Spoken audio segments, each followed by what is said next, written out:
యోహాను సువార్త 5వ అధ్యాయము చదువుకుందాము.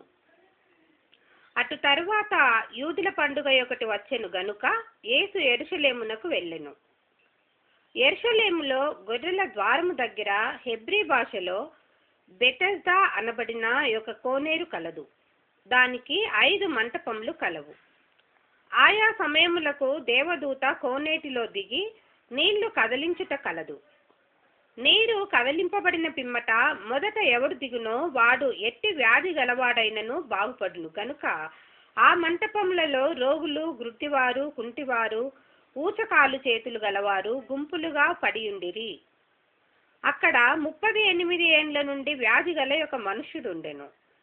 యేసు వాడు పడియుండుట చూచి వాడప్పటికి బహుకాలము నుండి ఆయా స్థితిలో ఉన్నాడని ఎరిగి, స్వస్థపడగోరుచున్నావా అని వానిని అడుగగా, ఆ రోగి, అయ్యా, నీళ్లు కదిలింపబడినప్పుడు నన్ను కోనేటిలోనికి దించుటకు నాకు ఎవడునూ లేడు గనుక నేను వచ్చినంతలో మరి ఒకడు నాకంటే ముందుగా దిగునని ఆయనకు ఉత్తరమిచ్చెను. యేసు, నీవు లేచి నీ పరుపెత్తుకొని నడువుమని వానితో చెప్పగా, వెంటనే వాడు స్వస్థత నొంది తన పరుపెత్తుకొని నడిచెను. ఆ దినము విశ్రాంతి దినము గనుక యూదులు, ఇది విశ్రాంతి దినము కదా, నీవు నీ పరుపెత్తుకొని తగదే అని స్వస్థత నొందిన వానితో చెప్పిరి. అందుకు వాడు, నన్ను స్వస్థపరిచిన వాడు నీ పరుపెత్తుకొని నడువుమని నాతో చెప్పెననెను. వారు, నీ పరుపెత్తుకొని నడువుమని నీతో చెప్పిన వాడెవడని వానిని అడిగిరి. ఆయన ఎవడో స్వస్థత నొందిన వానికి తెలియలేదు. ఆ చోటును గుంపు కూడి ఉండెను గనుక యేసు తప్పించుకొని పోయెను.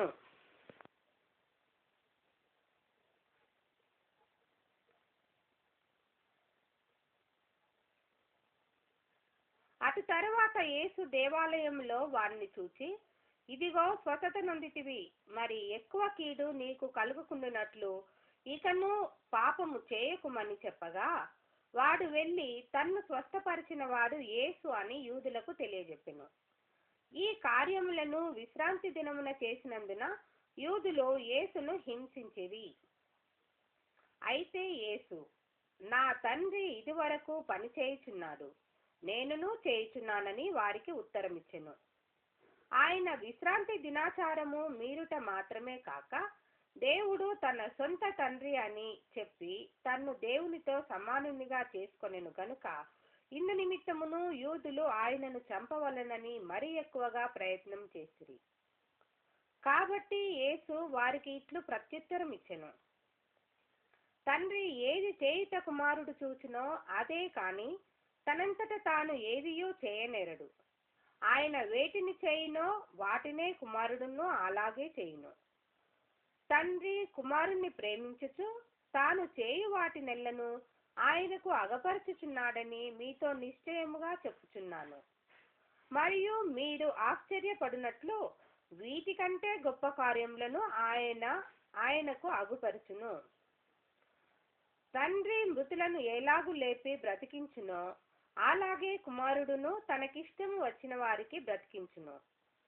తండ్రి ఎవనికిని తీర్పు తీర్చడు కాని తండ్రిని గణపరచినట్లు అందరును కుమారుని గణపరచవలెనని తీర్పు తీర్చుటకు సర్వాధికారము కుమారునికి అప్పగించి ఉన్నాడు. కుమారుని గణపరిచిన వాడు ఆయనను పంపిన తండ్రిని గణపరచువాడు, ఆయన పంపిన తండ్రిని గణపరచడు.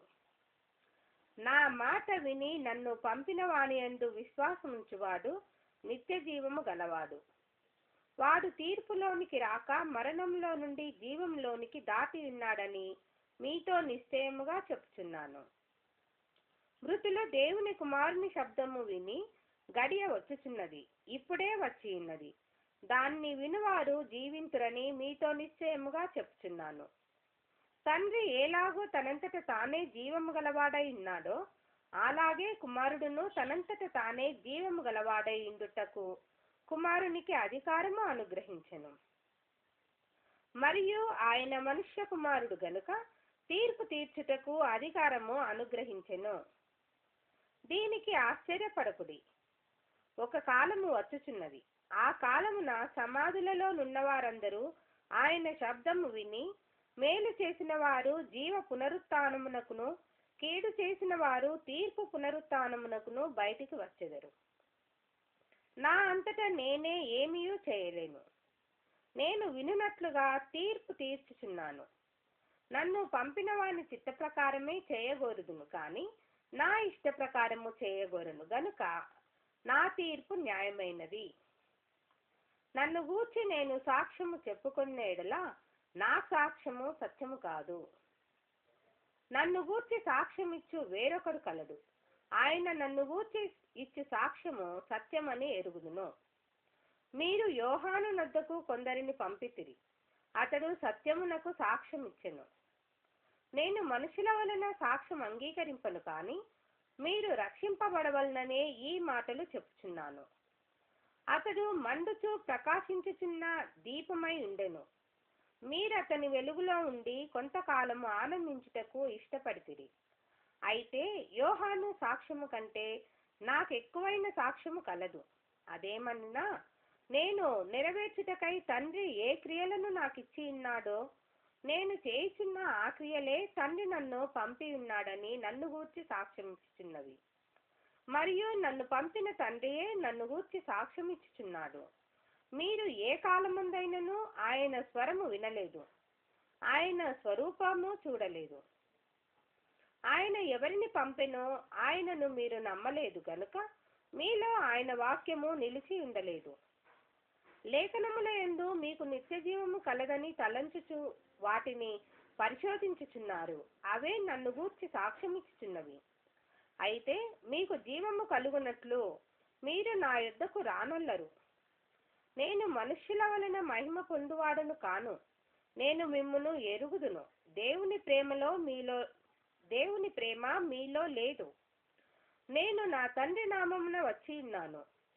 మీరు నన్ను అంగీకరింపరు. మరి ఒకడు తన నామమున వచ్చిన ఎడల వానిని అంగీకరింతురు.